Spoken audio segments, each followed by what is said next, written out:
আসসালামু আলাইকুম ওরহমতুল্লাহি ওবারাকাতু। প্রিয় দর্শক, আমি নবমুসলিম আব্দুল্লাহ। আমি কেন ইসলাম গ্রহণ করলাম, একটা হিন্দু ধর্ম ত্যাগ করলাম, এই বিষয়ে কিছু কথা বলবো। হিন্দু ধর্মে কি আছে, ইসলামে কি আছে। যদি ধৈর্য সহকারে ভিডিওটা দেখেন তাহলে অনেক কিছু জানতে পারবেন, বুঝতে পারবেন। আসলে ভাই, হিন্দু কোনো ধর্ম না। একটা মাটির মূর্তি বানায়া, কেয়ার দিয়ে বানায়া, মাটি দিয়া, লেপ দিয়া, তারপরে একটা আকৃতি দেয়, মুখের আকৃতি, হাতের আকৃতি, তারপরে রং করিয়া ও আর একটা জিনিস, ও ফুটকি দিয়ে একটা বাঁশ আড়াইয়া দেয়। এটা কিভাবে মালিক হলো রে ভাই? তোরা কি পাগল নাকি রে বেটা? একবার চিন্তা কর। এই যে সামনে ফলমূল দেয়, এগুলা খাইতে পারে না। ফলমূলের মাঝে মাছি বসে, এগুলাও সরাইতে পারে না। কি রে ভাই, তোদেরকে কে বুঝাবে? গোবর খাও, গোবরের সেনা খাও, তো মাথার মাঝে তো গোবরই হবে। আমি কোনো ধর্মকে ছোট করতেছি না, এগুলা কোনো ধর্মের কাজ না।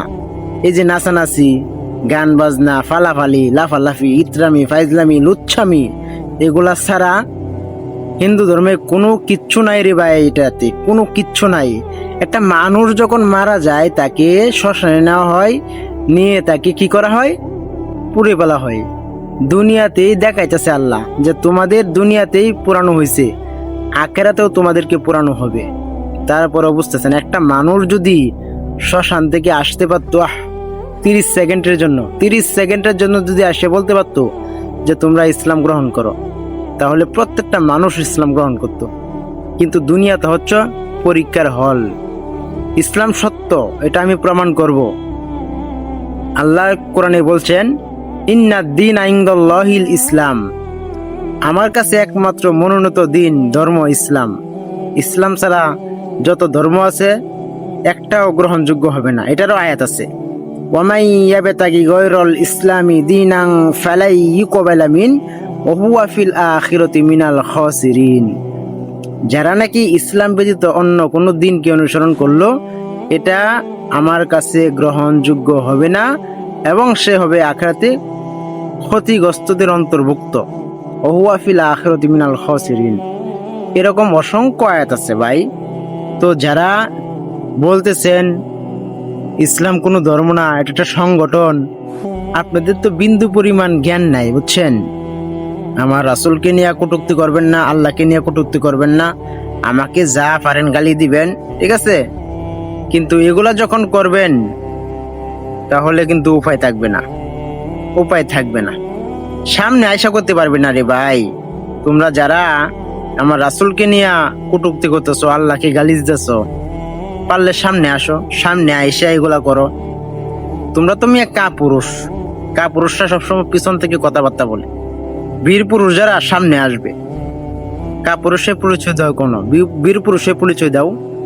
তো মুসলমান ভাই যারা আছে তাদেরকে বলবো, আপনারা ইসলাম চর্চা করেন, অনেক কিছু জানার আছে এখানে। সামনে আমাদের অনেক বিপদ। আমাদের যদি পর্যাপ্ত পরিমাণ জ্ঞান না থাকে তাহলে আমরা এখান থেকে উদ্ধার হতে পারবো না।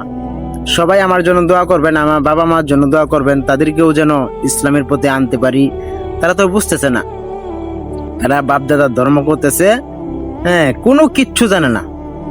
ধর্মের যে একটা জ্ঞান, এই জ্ঞানটা কে দিবে তাদেরকে?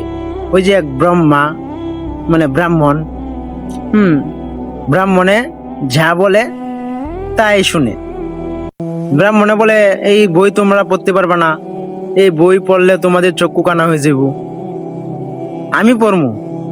আমি পড়বো বেদ, গীতা, মহাভারত, রামায়ণ, এগুলো আমি পড়বো, আমার চক্ষু কোনোদিন কানা হবে না। অসংখ্য মন্ত্র আছে এখানে। একটা মন্ত্র যদি আপনাদেরকে বলবো, হিন্দুরা বলবে যে এরকম কোনো মন্ত্র নাই। তোমাকে বলছে, পণ্ডিতেরা বলছে, তোমাকে তো পড়তেই দেয় নাই। লা ইলাহা হরিতি পাপম ইল্ল ইলাহা পরম পদম জন্ম বৈকুণ্ঠ অপরিণতি জপি নাম মোহাম্মদম।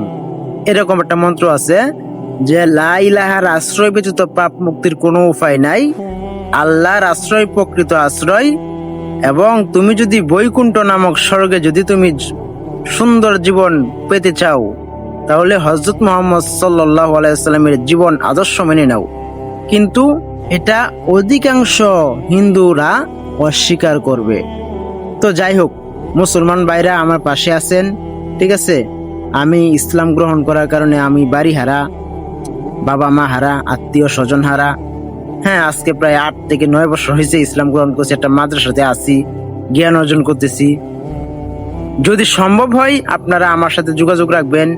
হ্যাঁ, মুসলমান ভাই হিসেবে কোনো সহযোগিতা করতে হবে না ভাই। আমার আল্লাহ আমার জন্য যথেষ্ট, আমার আল্লাহ আমার জন্য যথেষ্ট। আপনাদের কোনো সহযোগিতা প্রয়োজন নাই, শুধু ভাইয়ের পরিচয় দিবেন। তখন বুঝতে পারবো যে হ্যাঁ, দুনিয়ার জমিনে আমার কিছু ভাই আছে। তখন একটু মনটাতে সাহস থাকে।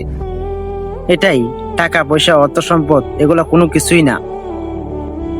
নদীর এপার ভাঙে ওপার গড়ে, এই তো নদীর খেলা। সকালবেলার ধনীরে তুই, ফকির সন্ধ্যা বেলা। মনে না এটা? এটাই বাস্তব। আপনি কোটিপতি আছেন, মুহূর্তের মধ্যে সবকিছু শেষ হয়ে যাবে। টাকা পয়সার অহংকার করবেন না, সব শেষ হয়ে যাবে। অহংকার পতনের মূল।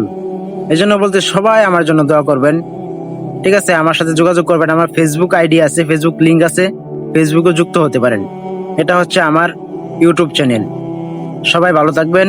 আসসালামু আলাইকুম ওয়া রাহমাতুল্লাহি ওয়া বারাকাতুহু।